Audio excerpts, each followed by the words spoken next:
Drop it.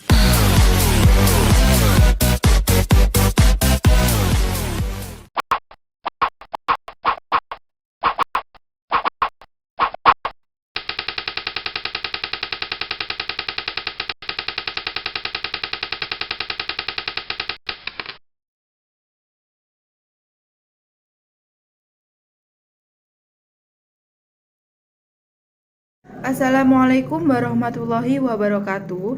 Kami dari kelompok 5 akan mempresentasikan tentang implementasi kebijakan-kebijakan moneter di Indonesia periode tahun 1997 sampai sekarang.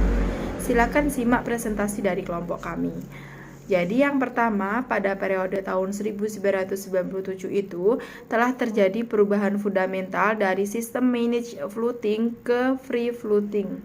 Sejak adanya perubahan ke free floating tersebut, nilai tukar rupiah mengalami tekanan-tekanan sehingga berpengaruh terhadap semakin melemahnya nilai tukar rupiah terhadap dolar. Kemudian yang kedua, pada tahun 1997 juga telah terjadi perubahan filosofi pelaksanaan kebijakan moneter di Indonesia yang dapat dilihat dari perubahan Undang-Undang Nomor 13 Tahun 1968 tentang Bank Indonesia dirubah menjadi Undang-Undang Nomor 23 Tahun 1999, kemudian diamandemen menjadi Undang-Undang Nomor 3 Tahun 2004 tentang Bank Indonesia. Tujuan dari perubahan itu yaitu untuk mengoptimalisasi fungsi dari kedudukan Bank Indonesia sebagai otoritas moneter di Indonesia. Dalam Undang-Undang Nomor 23 Tahun 1999 tentang Bank Indonesia, secara tegas dinyatakan bahwa tujuan Bank Indonesia itu adalah untuk mencapai dan memelihara kestabilan nilai rupiah yang merupakan single objektif Bank Indonesia. Perubahan ini merupakan bagian dari kebijakan pemerintah dalam pemulihan dan reformasi perekonomian untuk keluar dari krisis ekonomi. Dalam mencapai tujuan tersebut, Bank Indonesia melakukan atau melaksanakan 3 tugas. Jadi yang pertama, menetapkan dan melaksanakan kebijakan moneter. Yang kedua, mengatur dan menjaga kestabilan atau kelancaran sistem pembayaran. Yang ketiga, mengatur dan mengawasi sistem perbankan. Kemudian, cara Bank Indonesia dalam menempuh langkah-langkah untuk menstabilkan nilai tukar rupiah itu ada 2 pertimbangan. Yang pertama, kestabilan nilai tukar rupiah diperlukan untuk memberikan kepastian dalam perekonomian. Yang kedua, nilai rupiah yang bergejolak dan merosot drastis akan menyulitkan Bank Indonesia dalam mencapai sasaran inflasi yang ditetapkannya. Kemudian, kebijakan moneter yang bertujuan untuk menjaga dan memelihara stabilitas nilai rupiah diterapkan dengan menggunakan strategi kebijakan yang ditempuh atau dipakai tidak hanya terbatas pada penargetan sasaran antara yang berupa besaran moneter, tetapi juga memperhatikan perkembangan indikator-indikator lainnya seperti suku bunga dan nilai tukar. Di sini saya akan menjelaskan tentang Undang-Undang Nomor 23 Tahun 1999 tentang Bank Indonesia yang mengatur kebijakan moneter. Dalam Undang-Undang Nomor 23 Tahun 1999 tentang Bank Indonesia secara eksplisit dirumuskan bahwa Bank Indonesia adalah lembaga negara yang independen, bebas dari campur tangan pemerintah atau pihak-pihak lain. Sebagai lembaga yang independen, maka Bank Indonesia memiliki otonomi penuh dalam implementasi kebijakan moneter. Secara struktural, Bank Indonesia berada di luar pemerintah sehingga dapat minimalisir adanya intervensi terhadap pelaksanaan tugas Bank Indonesia, baik intervensi dari pihak pemerintah atau eksekutif maupun dari DPR legislatif. Undang-Undang Nomor 23 Tahun 1999 juga memberikan mandat berupa independensi tujuan atau goal independensi, yaitu suatu keadaan di mana besaran sasaran akhir kebijakan moneter atau inflasi yang harus dicapai oleh Bank Indonesia ditetapkan sepenuhnya oleh bank sendiri. Dengan bentuk independensi seperti ini menimbulkan kontroversi di masyarakat. Bank Indonesia dinilai kurang objektif karena menetapkan sendiri target untuk dirinya sendiri. Kontroversi ini menimbulkan tekanan yang kuat dari publik kepada Bank Indonesia yang kemudian mendorong DPR Republik Indonesia untuk melakukan amandemen Undang-Undang Nomor 23 Tahun 1999 menjadi Undang-Undang Nomor 3 Tahun 2004 tentang Bank Indonesia sebagai upaya untuk menyesuaikan dengan perkembangan kondisi ekonomi, sosial, dan politik.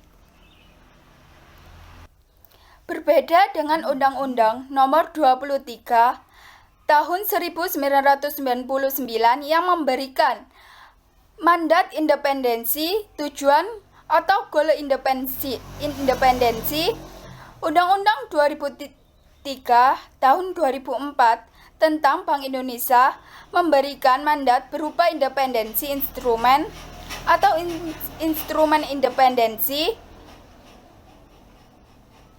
Independensi instrumen berarti bahwa Bank Sentral atau Bank Indonesia memiliki kebebasan untuk menentukan dan menggunakan setiap instrumen kebijakan moneter tanpa diganggu oleh kepentingan pihak lain, baik eksekutif maupun legislatif.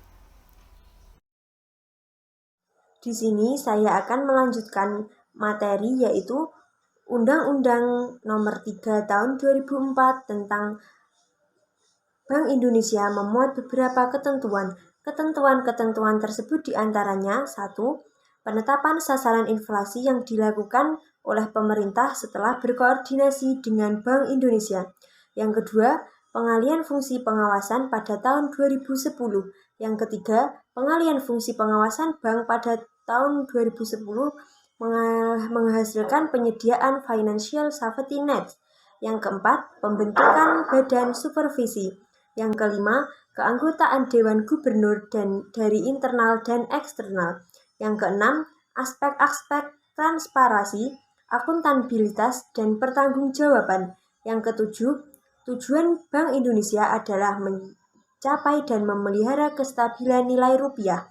Yang kedelapan, Bank Indonesia diberikan kewenangan penuh untuk menetapkan dan melaksanakan kegiatan kebijakan moneter untuk mencapai tujuan inflasi atau instrumen independensi.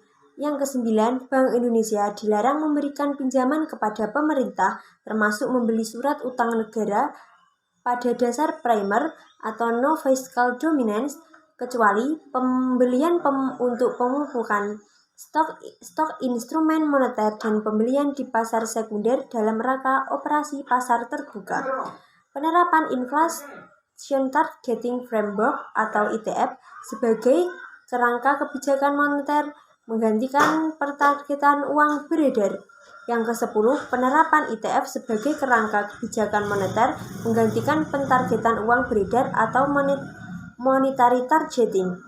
Yang ke-11, Arsitektur Perbankan Indonesia atau API, program implementasi API yang dilaksanakan secara bertahap dan dimulai sejak tahun 2004. Yang ke-12 atau yang terakhir yaitu sistem pembayaran yang berarti Real Time Gross Settlement yang dalam kurung diartikan sebagai RTGS.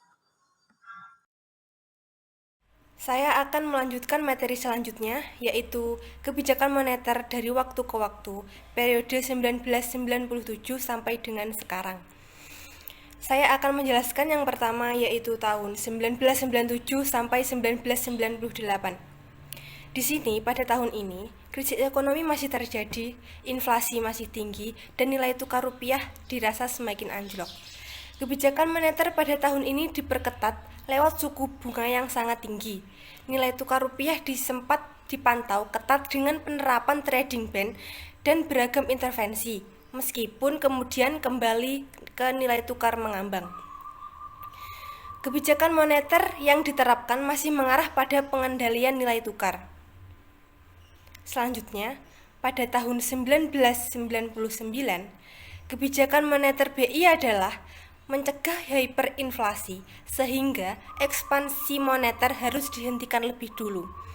Tujuan utamanya dari kebijakan moneter BI pada tahun ini adalah menstabilisasi nilai tukar rupiah yang juga akan berdampak pada pengendalian inflasi.